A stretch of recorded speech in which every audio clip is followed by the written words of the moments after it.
Trade big technical classes. जैसा कि हम आपको अभी थोड़ी देर के पहले जो हमने वीडियो बनाया उसमें जैसे आपको हमने बताया कि मंडे के लिए मार्केट जो है कैसा रहेगा। निफ्टी थोड़ी सी पॉजिटिव है, पर इतनी भी पॉजिटिव नहीं है कि मार्केट में बहुत भयंकर तेजी आ जाए और अपने स्टॉक अपना आपने अंधाधुंध स्टॉक को बाय कर लिया हो।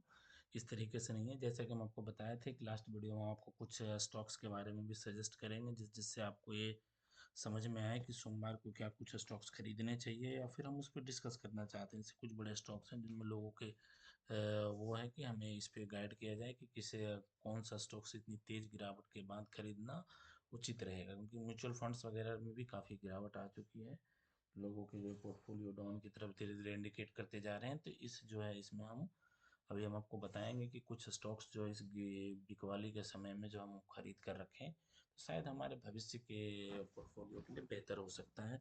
कुछ जो है निफ्टी 50 के स्टॉक्स को हम डिस्कस करेंगे, कुछ बैंक बैंक निफ्टी के स्टॉक्स को हम डिस्कस करेंगे और उसके बारे में बताएंगे कि आखिरकार उसका परफेक्ट लेवल क्या है खरीदने का, और सोमवार को क्या उसमें अपना दाव लगाना उचित रहेगा या नहीं रहेगा।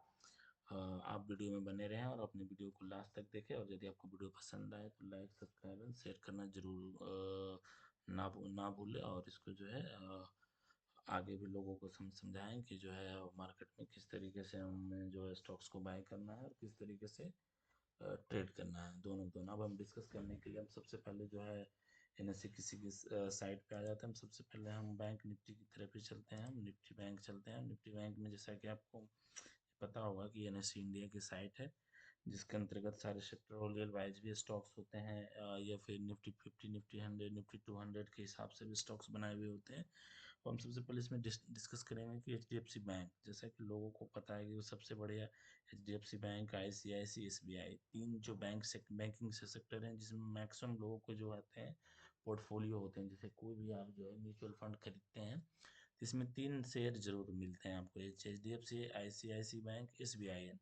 एक्सिस भी रहते हैं, कोटक भी रहते हैं। मतलब बैंकिंग सेक्टर के मैक्सिमम जो है 20 से 25% से स्टॉक्स जो बैंकिंग सेक्टर के होते हैं, 10 से 15% मेटल सेक्टर के होते हैं, 10% आईटी सेक्टर के होते हैं। इस तरीके से कुछ जो कंजम्पशन सेक्टर से भी होते हैं, कुछ पावर सेक्टर, कुछ एनर्जी सेक्टर। इस तरीके से मिलकर 100% पोर्टफोलियो बनाकर आपका एक म्यूचुअल फंड तैयार होता है। तो बेसिकली इसमें जो है हम देख सकते हैं पूरा का पूरा जो है इसमें बैंकिंग सेक्टर का स्टॉक्स इसमें जुड़ा रहता है, जो कि आपके म्यूचुअल फंड्स को आगे की तरफ जो है ट्रेड कराता है। और इसके पहले तो इसलिए हम इसको समझने का प्रयास करेंगे। जैसे हम फर्स्ट ऑफ ऑल देखेंगे, अब हम शॉर्ट में इसको समझने का प्रयास करेंगे कि एच डी एफ सी का लेवल वाकई में क्या है। जैसा कि हम देख सकते हैं इसमें दिखा रहा है 785 पे ओपन हुई थी कल, 7993 हाई गई थी, 788 पे क्लोजिंग दिया, यानी निगेटिव साइड ही क्लोजिंग दिया है। और इसको हम समझने के लिए 52 वीक हाई इसकी कितनी थी, 10,020 थी, यानी 1020 पे सबसे हाई थी इस पूरे साल के अंतर्गत। तो सबसे लो थी 770, यानी मार्केट जो है 770 पे जो है सबसे लोएस्ट पॉइंट पे आके टिकी हुई है। और 778 जो है इसका ये है पॉइंट्स है। तो लगभग ये लोएस्ट पॉइंट पे आकर आज हमारा H D F C bank रुका हुआ। अब हम इसको समझते हैं कि वाकई में ये कैसा है खरीदने के हिसाब से। अब हम H D F C bank की तरफ ही समझने का प्रयास करते हैं। तो हम यहाँ से हम इसको हम क्लिक करते हैं, हम जैसे हम डाल सकते हैं, हम इक्विटी इसको क्लोज कर देते हैं। अब हम लिखते हैं H D F C bank, H D F C, H D F C. जैसा हम इसको स्टॉक्स में हम शेयर करेंगे, सर्च करेंगे तो हमें ये देखने को मिल जाएगा। अब इसको ऐड कर लेते हैं एक तरीके से, हम यहाँ ऐड कर लेते हैं। ऐड करने के बाद हम देख पा रहे हैं कि ये H D F C bank, H D F C bank की जो है 7,780 का लेवल है अभी। अभी हम इसको देखते हैं कि आखिरकार इसमें इतनी तेज गिरावट के बाद क्या हमारा अपॉर्चुनिटी बनता है कि नहीं बनता है। अब हम देख पा रहे हैं सबसे महत्वपूर्ण लेवल है, कई लोग जो है 811 पे भी लोगों ने खरीद लिया होगा। जैसा कि आपको पता है कि जब तक आप टेक्निकल अनुभव आपको नहीं होगा आप मार्केट में हमेशा धोखा खाते जाएंगे, क्योंकि ये इसका एक तरीके से हम नेक लाइन ब्रेक बोल सकते हैं। 812 के बाद भी तेज गिरावट होने की उम्मीद थी। जब यहाँ 812 से लोग सपोर्ट लेकर जा रहा था तो मार्केट धीरे धीरे धीरे ऊपर पड़ रहा। पर यहाँ जिन लोगों को उन्होंने फंसाया है मार्केट ने, अब ये कोई भी आदमी है एक सपोर्ट पॉइंट को खरीद कर ऊपर गया हो, पर जाहिर सी बात है यहाँ से जैसे ही मार्केट ने ये 842 के आसपास जिन्होंने भी खरीदा होगा, वो मार्केट सीधे से जब यहाँ 815 के नीचे लेवल ब्रेक करना शुरू किया तो जाहिर सी बात है यहाँ से 813 पे आपको लॉस लेकर निकल जाना चाहिए था, क्योंकि यदि आपको फिर नीचे ही अपॉर्चुनिटी मिलती, क्योंकि आपको देख रहे हैं अब यहाँ तक नीचे आ गया 777 तक आ गया, यानी 814 से लेकर 770, यानी बोले तो हम लगभग 40 और 70 पॉइंट का आपको मार्जिन मिल गया, जबकि आपके लॉसेस कितने थे 36 से लेकर 15 पॉइंट को आपको लॉस का काटने की वजह से 70 पॉइंट का लॉस लोगों के एचडीएफसी में हो चुका है अभी तक। अब हम आपको बताएंगे क्या अभी ये वास्तविक में खरीदने का जोन है, क्या एचडीएफसी हम यहाँ पे भी खरीद सकते हैं। देखिए एचडीएफसी का हम लेवल इस तरीके से देखें कि ये एक बहुत मजबूत सपोर्ट जोन था, जहाँ से मार्केट ने कभी भी इस पॉइंट को ब्रेक नहीं किया, जैसा कि आप देख पा रहे होंगे। अभी हम इसको बड़ा कैंडल में आपको हम दिखाने का प्रयास करते हैं। ये मार्केट जो है लगभग जून जून 24 18 जून 24 के आसपास के लोएस्ट को टच कर चुकी है, यानी जो 708 का लेवल है, जैसे आपको दिख रहा है 5 जून के आसपास का ये जोन जो एक बहुत ही मजबूत जोन है सपोर्ट का, यहाँ मार्केट पक्का रुकेगा। हम यहाँ आपको सजेशन कर सकते हैं कि आप 1 से 2 दिन वॉच करें, यानी लगभग हम 780 से 80 के आसपास का वेट करें। 80 तो चल ही रहा है, लगभग जो है 10 पॉइंट यानी 790 से लेकर 800 तक जाने का वेट करें। यदि ये 800 से ऊपर मार्केट निकलती है, यानी 797 से 98 का लेवल एक बहुत इसके लिए मजबूत रेसिस्टेंस की तरह काम करेगा। कल भी हो सकता है 797 के ऊपर मार्केट इसके आसपास एचडीएफसी का जाए और इसके नीचे जो तेज गिरावट है, तो मेरे हिसाब से आपको 800 का लेवल एक बार एचडीएफसी को पूरी तरीके से स्टेबल हो देना चाहिए। यदि 800 का लेवल पूरी तरीके से परफेक्टली स्टेबल कर लेता है तो फिर यहाँ से आप बाइंग की खरीदारी है। फिलहाल आपको एचडीएफसी में किसी भी तरह का बाइंग का खरीदारी का अभी हमारी तरफ से सजेशंस नहीं है, क्योंकि ये बहुत तेजी से गिर सकता है। 725 के आसपास तक के आसार इसके लग रहे हैं कि जो है गिरते हुए आ सकते हैं। अब हम दूसरे स्टॉक्स की बात करेंगे, आईसीआईसी बैंक का, कि आईसीआईसी बैंक में क्या स्थिति है। आईसीआईसीआई बैंक आईसीआईसी बैंक को हम देखते हैं। आईसीआईसी बैंक में भी सेम स्थिति हुई पड़ी है। आईसीआईसी बैंक में अब हम देख पा रहे हैं कि जैसे यहाँ अब हम इसको देख पा रहे हैं कि किसी तरीके से ये अब अभी भी इसको खरीदने का ना भी अब 40 पॉइंट और आने दे, लगभग 1203 के आसपास का लेवल आने दे, या फिर एक बेहतर 1276 1240 के आसपास से 30 पॉइंट ऊपर की तरफ जाने दे, यानी 1280 के ऊपर जब ये जाता है तो हम इसको बाइंग की तरफ की आपको सलाह देंगे। और लगभग जो है या फिर नीचे की तरफ ये जो लुढ़कते हुए 1200 के आसपास की 1210-15 के लेवल आता है तो वहाँ आप इसको बाइंग करें। फिलहाल आईसीआईसी में भी हमारी तरफ से बाइंग की किसी भी प्रकार की रिकमेंडेशन नहीं है। शॉर्ट टर्म में लॉन्ग टर्म में भी रिकमेंडेशन नहीं है, क्योंकि यहाँ से आपको 40 पॉइंट नीचे की तरफ आ सकता है और 30-40 पॉइंट के लिए इतना बड़ा रिस्क लेना संभव नहीं है, क्योंकि जब तक इस जो है मजबूत रेसिस्टेंस जोन है, इसको मंथली पे भी हम इसको समझ सकते हैं। जैसे कि मंथली पे भी आप इसको समझ सकते हैं, मंथली तो बहुत ज़्यादा है।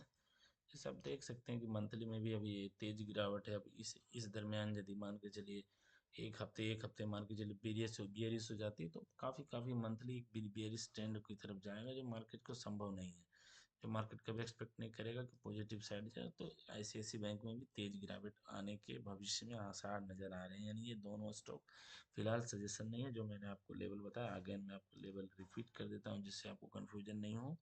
ऊपर की तरफ खरीदारी की राय है 1280 रुपये, और नीचे की तरफ जो है जब अभी यदि आप खरीदारी चलते हैं तो या आप एसएल स्टॉप लॉस जो है 1210 1215 का स्टॉप लॉस लेकर चले।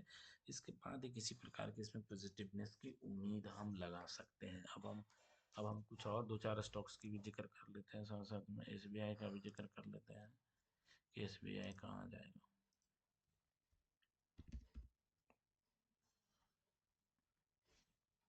एसबीआई बैंक, एसबीआई आपको आगे ऊपर की तरफ है, जैसा कि आप एसबीआई में भी हम देख पा रहे हैं। एसबीआई में भी एक बहुत ही तेज गिरावट यहाँ से है, इसलिए अब ये देखिए यहाँ पे भी लोगों ने बाइंग किया है, यहाँ भी लोगों ने बाइंग करने का प्रयास किया है, क्योंकि 1082 का लेवल जो है ऑलरेडी एक रेसिस्टेंस जोन था। जब यहाँ से मार्केट नीचे की तरफ आ रही थी, जब देखिए जैसे मार्केट यहाँ चढ़ी, यहाँ से तेज गिरावट आई, अपने आप में स्टॉक्स एकदम बिहेवियर करता है, हमेशा रेजिस्टेंस लेवल को ही फॉलो करता है और नीचे की तरफ अब गिरते हुए यहाँ तक आ चुका है ये। और इसके ऊपर जो है संभव नहीं है इसके ऊपर जाना। अभी फ़िलहाल हम इसको समझने का प्रयास करते हैं, क्या ये बाइंग के लिए अपॉर्चुनिटी बन रहा है कि नहीं बन रहा है, क्योंकि यहाँ आपको 2 दिन में दिख रही होगी पॉजिटिव।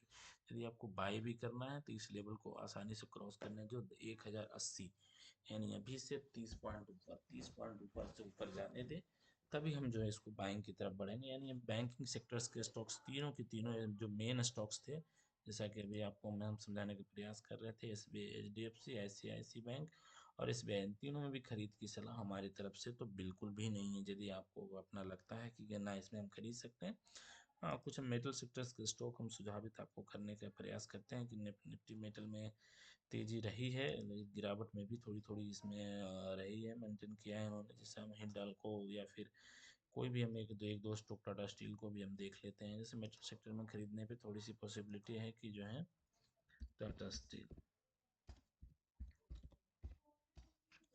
टाटा स्टील के हम इसको समझने का प्रयास करें।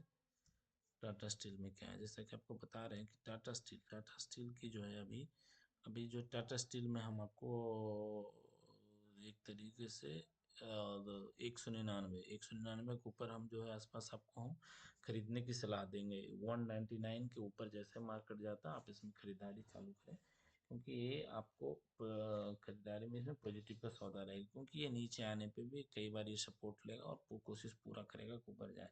तो टाटा स्टील हमारे सजेशंस की राय सलाह में खरीदने की तरफ है, 198 के आसपास जाए। और दूसरे स्टॉक भी हम देख लेते हैं, हिंडाल्को वगैरह भी देख सकते हैं। हिंडाल्को वगैरह, हिंडाल्को में हम इसको देख लेते हैं।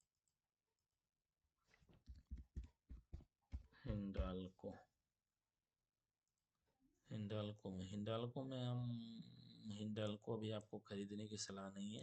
हिंडाल्को में पूरी तरीके से हिंडाल्को के लिए आपको जो खरीदने की सलाह लगभग जो है ये 896, यानी लगभग 900 के आसपास की लेवल को आसपास टच करता है और इसके ऊपर कंटिन्यू मेंटेन होता है, तब हम हिंडाल्को की सलाह देंगे। फिलहाल टाटा स्टील की सलाह। ऐसे और भी बहुत सारे स्टॉक्स जो आपके दिमाग में आ रहे होंगे कि नहीं उनके लेवल्स क्या हैं, तो आप मुझे कमेंट में पिन कर सकते हैं या फिर लिख सकते हैं कि इनके स्टॉक्स की लेवल बताएं और क्या हम जो खरीद रखें क्या उसमें रहने की सलाह है या फिर निकलने की सलाह, या फिर कहाँ तक हम उसमें स्टेबल रुके रहें जिससे कि जो है हमारा ये चीज़ें मेंटेन हो। तो आप इस चीज़ को हम आप जो है करें और हम हमें समझाएं, आप हमें बताएं और हम आपको इस बारे में बताएंगे कि कब इसमें निकलना है, कब मेंटेन करना है। क्योंकि मार्केट अभी फ़िलहाल तो किसी एंगल से ज़्यादा मार्केट पॉजिटिव दिख नहीं रही, लेकिन भविष्य में किसी प्रकार का ज़्यादा पॉजिटिवनेस आता है तो जिस जिस सेक्टरों में ज़्यादा तेज़ गिरावट हुई सबसे पहले वो रिकवर करने का प्रयास करेगा। जैसे आईटी सेक्टर में बहुत तेज़ गिरावट हुई है तो वो सब सेक्टर जो है बहुत तेज़ी से रिकवर करेंगे। साथ ही यदि आपको कोई व्यक्तिगत स्टॉक है तो आप मुझे कमेंट में लिखें, मैं उस पर आपको सजेशन अगली वीडियो में कंसल्टेट करके मैं ज़रूर दूंगा। ये तो मैंने अपने हिसाब से कुछ स्टॉक्स आपको सजेस्ट किए कि जो है, और सेक्टर सजेस्ट किए कि आप जो है मेटल सेक्टर को भी आप जो अच्छे स्टॉक्स हैं उसमें आप सजेशंस लेकर उस बाइंग की तरफ कर सकते हैं। आईटी सेक्टर अभी हम आपको सजेस्ट नहीं कर सकते कि आईटी सेक्टर में ऑलरेडी बहुत बिकवाली आई है, तो और भी आ सकती है यदि वो नहीं भी बढ़ सकता है। ठीक है, thank you for watching my channel. आपने जो है इतना लंबे समय तक हमारी वीडियो देखा है, आपको अच्छा लगा हो तो लाइक, सब्सक्राइब एंड शेयर करें। Thank you.